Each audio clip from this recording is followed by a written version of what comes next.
पत्रकारिता लोकतंत्र का ऐसा सशक्त माध्यम है जो समाज को आईना दिखाने के साथ ही व्यवस्था को बेहतर रूप से संचालित करने में एक अहम भूमिका निभाती है। शायद यही वजह है कि मीडिया को लोकतंत्र के चौथे स्तंभ की संज्ञा दी जाती है। देश की राजधानी दिल्ली के प्रेस क्लब ऑफ इंडिया में पत्रकारिता के दो पुरोधाओं मधुरेंद्र सिन्हा व उमेश जोशी को एक्रीडेटेड जर्नलिस्ट एसोसिएशन ने एमिनेंट जर्नलिस्ट अवार्ड 2023 से नवाजा। इस अवार्ड सेरेमनी में देश के कई प्रतिष्ठित पत्रकारों और राजनीतिक हस्तियों ने शिरकत की और सम्मानित पत्रकारों को बधाई दी। इस कार्यक्रम के आयोजक एक्रीडेटेड जर्नलिस्ट एसोसिएशन के अध्यक्ष Vijay Shankar Chaturvedi, press club of India के अध्यक्ष उमाकांत लखेड़ा, महासचिव विनय सिन्हा, कोषाध्यक्ष चंद्रशेखर लूथरा, इंदिरा गांधी राष्ट्रीय कला केंद्र के अध्यक्ष राम बहादुर राय, दिल्ली के पूर्व मंत्री व वरिष्ठ पत्रकार रहे रमाकांत गोस्वामी, दिल्ली विधानसभा के पूर्व अध्यक्ष व नेशनल कांग्रेस पार्टी दिल्ली के अध्यक्ष योगानंद शास्त्री शामिल हुए। वहीं इस कार्यक्रम में मधुरेंद्र सिन्हा की चेतक फाउंडेशन के सौजन्य से प्रभात प्रकाशन द्वारा प्रकाशित पुस्तक कर्म योद्धा जयकर्ण का विमोचन भी किया गया। यह पुस्तक जयकर्ण शर्मा के विशाल व्यक्तित्व को दर्शाती है। कार्यक्रम में आए सभी मेहमानों का शॉल और पुष्प गुच्छ के द्वारा संस्था के अध्यक्ष विजय शंकर चतुर्वेदी व महामंत्री कोडले चानप्पा ने स्वागत किया। मैं निवेदन करूंगा, देश की जानी मानी कलाकार और अभी वो संगीत से दिल्ली यूनिवर्सिटी से एमए कर रही हैं और अभी अगस्त में वो विदेश जाएंगी संगीत की कुछ और विशेष ट्रेनिंग लेने के लिए। आख्या सिंह जी से कहूंगा कि वो सरस्वती वंदना प्रस्तुत कर समारोह का शुभारंभ करें। इनके पिता देश के जाने माने कवि हैं, लेखक हैं, कई किताबें लिखी हैं और लोकसभा में बहुत ऊंचे पद पर हैं, डिप्टी सेक्रेटरी। तो आज वो भी हमारे बीच आए हुए हैं।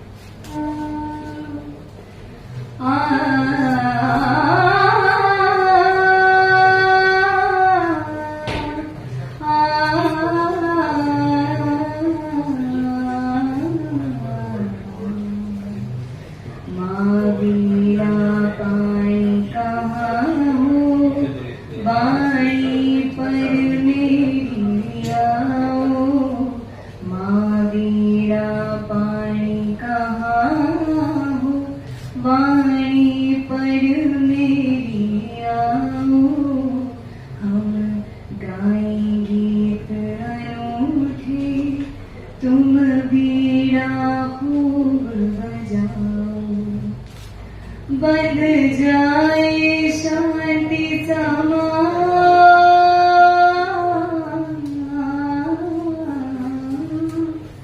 बंध जाए शांतीचा फिर तन्मय सब श्रोतागण हो, वसुधा पर सुधा बने प्रमुदित जन जन के आप सभी जो जितने भी साथी लोग यहाँ हैं उनका हार्दिक अभिनंदन है और विशेष तौर पर आज के जो मुख्य अतिथि हैं आदरणीय राम बहादुर राय जी, शास्त्री जी, योगानंद शास्त्री जी, गोस्वामी जी, सिन्हा जी और जोशी जी, जितने भी सम्मानित मंच पर हैं उन सबका मैं अभिनंदन करता हूँ। एस.एन. सिन्हा साहब, प्रेमनाथ भार्गव जी, देव सागर सिंह जी और तमाम जो हस्तियां इस कार्यक्रम में शोभा बढ़ा रही हैं, आप सबका प्रेस क्लब की प्रबंध समिति मैनेजिंग कमेटी की तरफ से मैं अभिनंदन करता हूं और इस संस्था से तमाम लोग जो यहाँ पर मौजूद हैं, ज्यादातर लोग सीधे तौर पर सदस्य के तौर पर जुड़े हुए हैं, स्वतंत्रता के तौर पर जुड़े हुए हैं और क्लब की जितनी भी गतिविधियां होती हैं सब में आप लोग बढ़ चढ़ कर हिस्सा लेते हैं।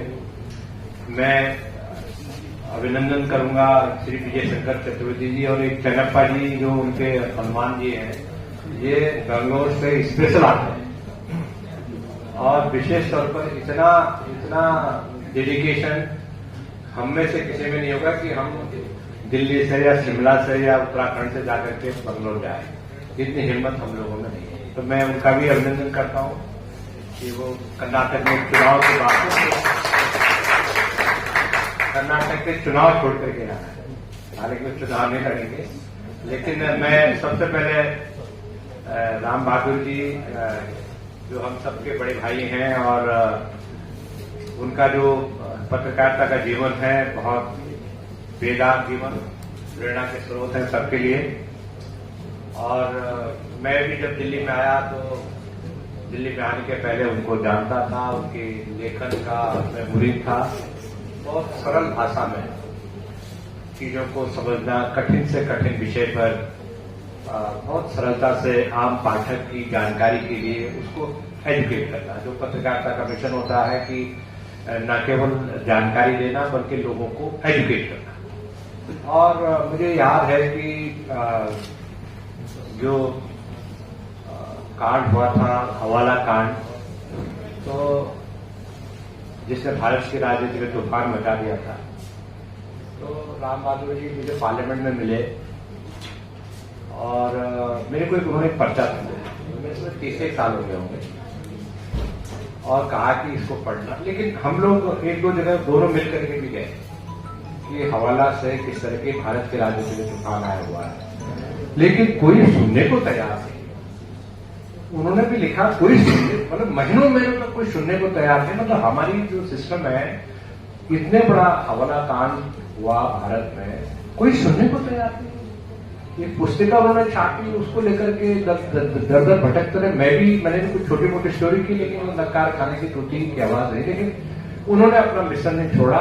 उस पर देखिए कि किस तरह से ये सारी चीजों ने आकार लिया और किस तरह से चीजें बढ़ी। और पत्रकार का जो काम होता है वो न केवल लिखना होता है, बल्कि जो खोजी पत्रकारिता जो लुप्त हो रही है, उस खोजी पत्रकारिता को भी आगे बढ़ाना। और पत्रकारिता में जितना योगदान मैं समझे राम बहादुर राय जी का है, बहुत कठिन लोग, कई लोग हैं, उनका भी रहा है, लेकिन उन्होंने अपनी एक छाप छोड़ी है पत्रकारिता में, बहुत बड़ी बात है। भगवान करे इसी तरह ही हम सबकी सेवा करते रहे, हम सबकी सेवा करते रहे, हम सबकी, मतलब आप समझ गए नहीं, तो हमारी सेवा करते रहे, हम सबकी सेवा करते रहे। और देश को तरक्की के रास्ते पर ले जाने के लिए इन्होंने जो अपना चयन किया है, जो काम चयन किया है, वो इनके अनुकूल है। और हम उसके लिए भी आपको बहुत बहुत शुभकामनाएं देते हैं। और इस सभा में माननीय राम बहादुर राय जी का आना अपने आप में बहुत महत्वपूर्ण है। मैं जब वे जनसत्ता में थे, राय साहब रेगुलर इनको पढ़ता था, प्रहलाद जोशी जी को पढ़ता था, और इन्होंने अब राष्ट्रीय कला केंद्र में जाने के उपरांत एक पुस्तक लिखी है, शायद आप में से बहुतों ने पढ़ी होगी, रहबरी के सवाल। चंद्रशेखर जी जो हमारे प्राइम मिनिस्टर थे, उस वक्त के इंटरव्यू लिए और जगह जगह पर वो जो बोले उसको समाहित किया। इस मायने में मैं कहता हूं कि चंद्रशेखर जी जैसे दूरदर्श प्रधानमंत्री को इन्होंने लोगों तक पहुंचाया। क्या खूबी थी उनकी, उस पर मैं नहीं जाता हूं। सीधे प्रधानमंत्री बनना अपने आप में बहुत बड़ी बात है। उसको एक वो है बाहर जिंदगी चंद रोजा, सिंहासन पानी देगा।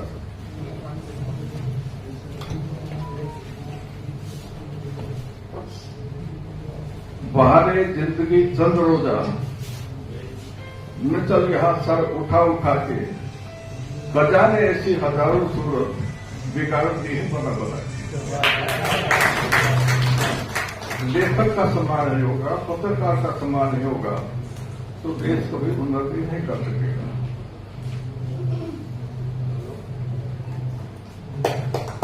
मैं और अधिक नहीं बोलते हुए एक शेर और बोल रहा हूं। नदीम फाजली साहब जो दिल्ली में इंटेर हो गई थी, 3.5 साल पहले उनका निधन हुआ है। उन्होंने लिखा है, नक्शा लेकर हाथ में बच्चा है हैरान,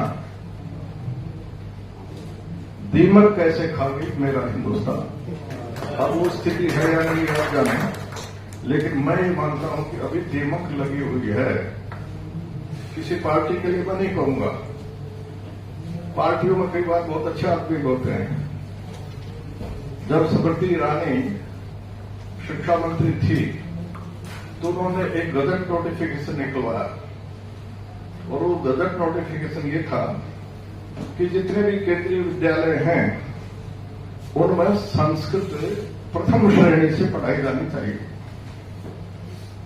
मैं किस लिए महत्वपूर्ण मान रहा हूं कि बिना संस्कृत के आप हिंदुस्तान के प्राचीन इतिहास, संस्कृति और पुरातत्व के साथ न्याय नहीं कर सकते हैं। और संस्कृत का महत्व क्या है? नासा से अभी एक रिपोर्ट प्रकाशित हुई है और उसमें कहा गया है, रमाकांत जी, कि संस्कृत में 1.5 अरब शब्दों का सामर्थ्य है, किसी और भाषा में नहीं, उनका ये कहना है। तो हम अपनी संस्कृति को यदि आगे बढ़ाना चाहते हैं तो हमें संस्कृत भी सीखनी होगी, और दूसरों को हम ये चाहते हैं कि वो यहां से जाएं तो जा नहीं पाएंगे, इसलिए कि इतिहास होता है। सम्मेलन बुला लिया मंच पर भी और सामने भी, और ऐसा अवसर कम मिलता है। उमेश जी को मैं इसलिए उनके प्रति कृतज्ञता व्यक्त करता हूं क्योंकि अपनी आदत बिगड़ गई है, मेरी आदत बिगड़ गई है, और मैं आमतौर पर दोपहर बाद निकलता हूं घर से। घर में रहता हूं तो कुछ पढ़ता लिखता हूं। उमेश जी का फोन आया 2-3 दिन पहले कि आपको 11:30 बजे आना है। अब इनके फोन का असर ये था कि मैंने कहा कि जरूर आएंगे, और जब हम आज लेट तक उठते हैं, जब हम उठे तो मैंने उमेश जी से पूछा कि ठीक 11:30 बजे आना है या कुछ आप हमको अवसर देंगे? तो इन्होंने कहा कि नहीं, आप 10-5 मिनट देर से आइए। मैं ये समझता हूं कि इस मंच पर भी और आप सामने भी सब लोग हैं जो आदरणीय हैं। आदरणीय योगानंद शास्त्री जी हैं, जिनके दरअसल इनके स्वभाव, इनके बड़प्पन, इनका अध्ययन का हम सब लोग जब रिपोर्टर थे तब से आदर करते हैं, और आज भी मैं इनके प्रति बहुत आदर भाव रखता हूँ। उसी तरह से रमाकांत गोस्वामी जी हैं, जो पत्रकार थे तब और मंत्री थे तब, दोनों में ज्यादा फर्क नहीं था, और अभी भी जब ये बोल कर गए हैं तो आप नहीं पाएंगे कि रमाकांत गोस्वामी बदले हैं। मैं ये कह सकता हूं कि ये जिस पिता के पुत्र हैं, पता नहीं आप में से कितने लोग मिले हैं, लेकिन मैं गिरधारी लाल गोस्वामी जी से मिला हूं। दिल्ली का सनातन धर्म वही चलाते थे। 2 नाम होते थे दिल्ली में, एक राम गोपाल सालवाने और दूसरे गिरधारी लाल गोस्वामी, और दोनों बहुत बड़े लोग। और संयोग से जब मैं 1982 में दिल्ली में आया तो मीनाक्षीपुरम में जो धर्मांतरण हुआ था उसको लेकर के हिंदू समाज में जो अंदर से पीड़ा थी, उस पीड़ा को अभिव्यक्त किया गिरधारी लाल गोस्वामी और दूसरे रामगोपाल सालवाने जी ने, और एक विराट हिंदू समाज बना जिसकी अध्यक्षता डॉक्टर कर्ण सिंह ने की।